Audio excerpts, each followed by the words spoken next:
Halo teman-teman semua, kembali lagi bersama saya di channel Felix Richard. Kali ini saya sedang berada di dalam perumahan Citra Garden Serpong dan di sini kita akan melihat progres pembangunan dari klaster Chloe. Kemudian kita lanjut ke Bellefleur, Diandre dan Elaya. Nah, sekarang kita langsung masuk aja ke depan klaster Chloe. Di sini kalau kita lihat sudah ada tumpukan pipa-pipa drainase yang siap ditanam dan di sini juga ada eskavator serta ada tumpukan batu-batu yang akan digunakan untuk membentuk jalan klasternya Chloe nih. Oke, untuk deretan tanah yang bagian bawah ini kalau kita lihat sudah ditanamin tiang pancang pondasinya dari sisi depan hingga belakang. Oh, ternyata untuk sisi belakang masih ada satu petak yang belum ditanamin pondasi ya. Tapi di sini udah standby untuk bor pilenya.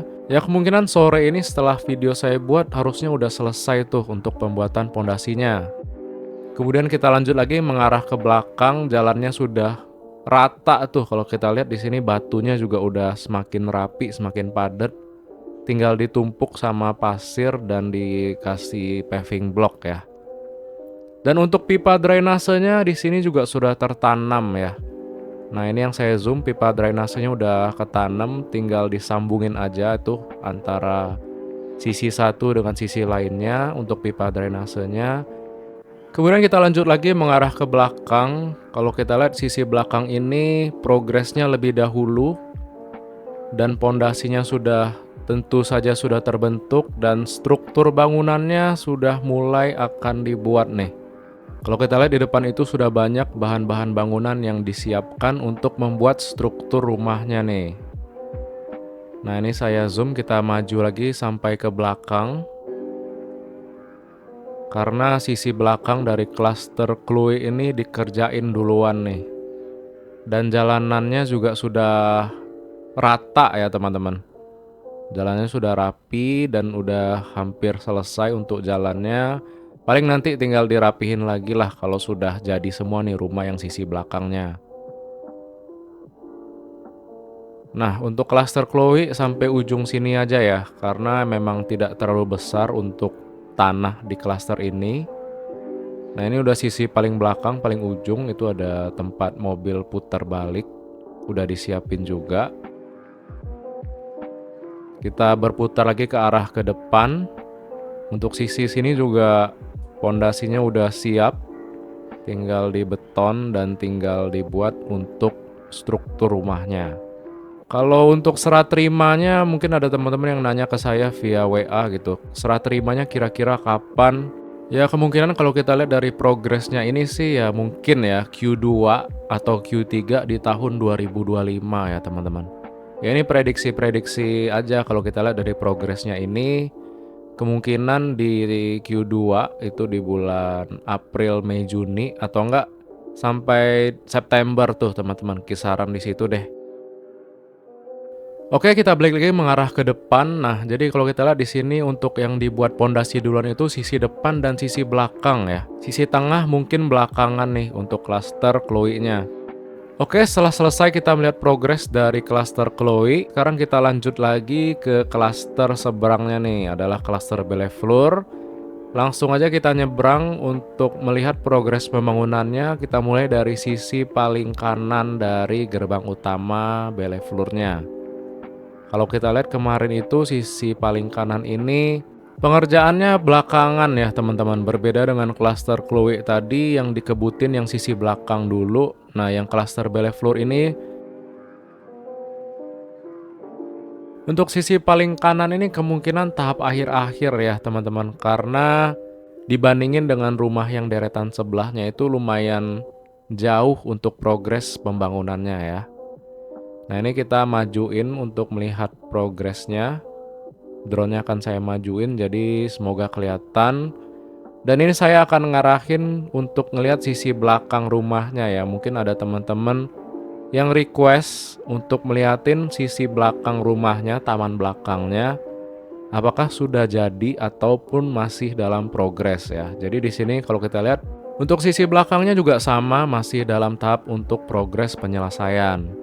Nah, di sini tanah sisa dari klaster Chloe atau Bellefleur ini lumayan gede nih, teman-teman. Ya, tergantung ukuran rumahnya sih. Kalau nggak salah itu Ada ukuran 7x12 sama 6x12 ya untuk satu lantainya, dan tanah sisanya sih masih lumayan banyak ya. Mungkin ada sekitar 1 atau 2 meter tanah belakangnya. Nah itu kalau teman-teman biasanya mau pindahin dapurnya ke sisi belakang itu bisa direnov tuh. Jadi ruang tamunya bisa lebih lega karena dapurnya dipindahin ke belakang. Karena kalau saya lihat rumah contohnya itu dapurnya bisa dibilang agak berdekatan ya dengan ruang keluarganya. Jadi buat teman-teman yang mau pindahin dapurnya ke belakang bisa banget nih untuk direnov rumahnya. Jadi tanah belakang itu dibangun jadi bangunan, jadi dapurnya bisa dipindahin ke belakang. Oke, kita lanjut lagi mengarah ke depan dan ke sisi kiri. Nah, ini kita lihat sisi kiri dari gerbang utamanya ini rumahnya lebih duluan jadi ya. Oh, ternyata dari rumahnya ini ada taman juga untuk sisi kanan ya. Sisi kiri ataupun kanan masih ada tanah sisa juga tuh teman-teman. Jadi tanah sisa untuk rumah satu lantai ini bisa dibilang lumayan banyak ya. Jadi masih ada space buat teman-teman yang mau nambah-nambah ruangan. Meskipun satu lantai tapi tanah sisa yang dikasih sama developernya lumayan banyak, jadi bisa teman-teman kembangin lagi, bisa teman-teman renov lagi. Contohnya tambah satu ruangan buat gaming gitu kan. Ya bisa juga tuh tambah satu ruangan lagi. Karena kalau kita lihat di sini tanahnya cukup banyak ya. Meskipun ya ukurannya 7x12 tapi masih bisa lah untuk dibuat satu ruangan lagi. Ataupun diperlebar tuh ruang tamunya dengan cara dipindahin dapurnya. Nah ini yang saya zoom, ini rumahnya itu ukuran 6x12 ya. Jadi ukuran 6x12 itu di sini tanah sisanya ada di tengah nih. Ruang tamunya dengan kamar tidurnya itu terpisah dari developer kasih, sehingga tanah sisanya atau tanah lebihnya itu ada di tengah tuh. Jadi tamannya ada di tengah sehingga sirkulasi udaranya pasti enak banget ya untuk rumah dengan ukuran 6. Nah ini yang saya zoom ini, yang saya puterin ini kemungkinan rumah dengan ukuran 6. Kita maju lagi. Nah ini untuk rumahnya ukuran, nah kalau ini yang 7 nih teman-teman, bisa kelihatan ya bedanya ya. Kalau rumah 6 tadi ada atap di depan dan di belakang, sedangkan yang ukuran 7 ini atapnya 1 ya. Jadi tanah kosongnya itu ada di sisi belakang dan di sisi samping kiri atau kanan, sesuai dengan hadap rumahnya. Oke, kita udah sampai ujung di klaster Bellefleur. Masih di progres aja untuk pembangunannya ya. Tapi saya nggak hafal rumah-rumahnya yang mana yang dikerjain duluan. Karena teman-teman bisa cari sendiri ya, teman-teman punya unit yang mana. Jadi bisa dibandingin sama video-video minggu sebelumnya nih, progresnya sampai mana, apakah minggu ini dan minggu kemarin ada pengerjaan atau enggak.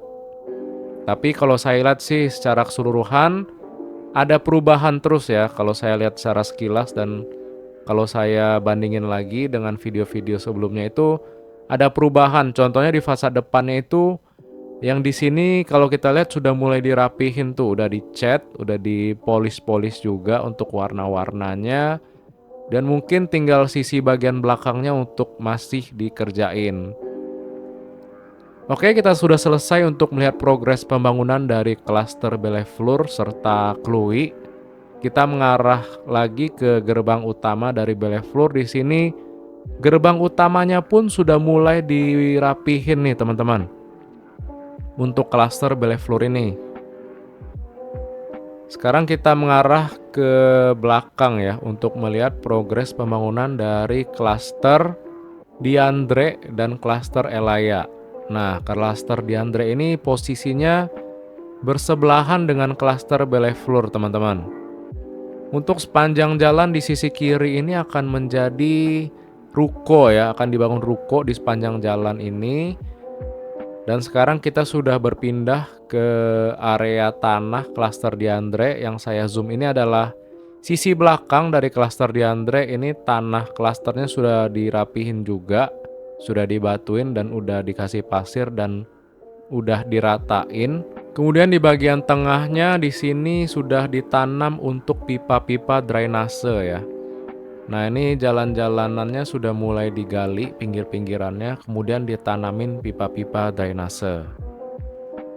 Kemudian kita keluar, di sini kita mengarah ke bundaran dan jalan depan itu akan tembus ke Jalan Gria Suradita Indah, dan kalau kita belok ke kiri itu akan tembus ke Jalan Raya Cisauk ya. Ini untuk jalan baru yang dibikin oleh Perumahan Citra Gadang Serpong.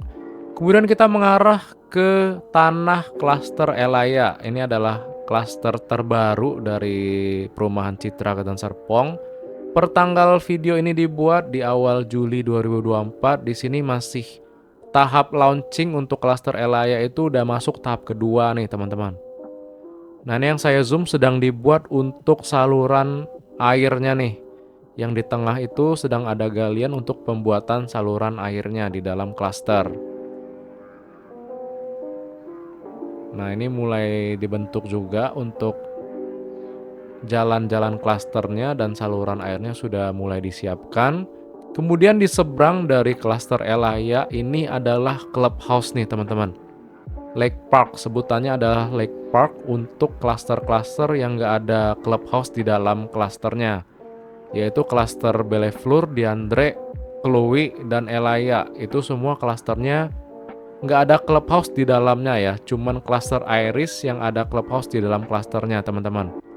Jadi untuk klaster-klaster Bellefleur, Chloe, Diandre, Elaya bisa menggunakan clubhouse yang di depan ini.